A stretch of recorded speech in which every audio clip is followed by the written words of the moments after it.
Au cours des derniers jours, on a parlé des commerces essentiels et des mesures là, pour limiter la propagation. On avait un reportage là-dessus hier, mais on disait que c'était pas pareil d'un endroit à l'autre. Et là, Jean-François, vous nous dites ce soir que Québec annonce des mesures pour que tout ça soit uniformisé. Exact. C'est un guide de bonne pratique qu'on a publié ce matin, donc des recommandations et non des obligations. Ouais. Il y a certains éléments qui sont plus évidents dans le lot. Par exemple, augmenter la fréquence de nettoyage des paniers et des caisses ou privilégier le paiement sans contact.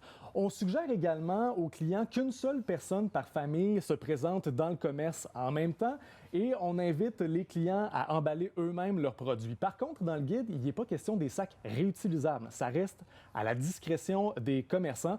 Donc, il y a quand même beaucoup de latitude pour les franchisés. On verra comment c'est accueilli au cours des prochains jours.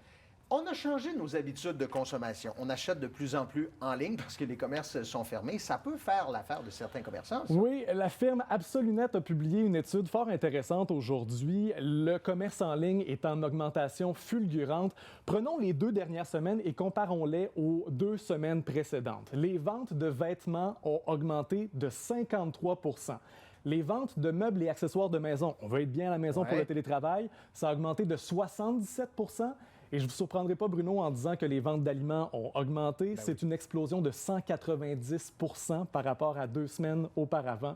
Donc, le commerce en ligne a vraiment le vent dans les voiles. Quand on achète en ligne, on peut acheter partout dans le monde, mais il faut avoir la conscience de l'achat local. Puis là, il y a des outils qui nous aident. Oui, Achat local CA, c'est une initiative qui a été lancée aujourd'hui. CA, non pas pour Canada, mais pour Chaudière-Appalaches. Donc, on répertorie des entreprises hyper simples. Vous voyez la carte géographique, vous cliquez sur le commerçant, on vous donne les coordonnées. Donc, tout ce qui est denrées alimentaires livrées à la maison, c'est répertorié là-dessus. Achatlocal.glideapp.io, c'est sur votre téléphone intelligent.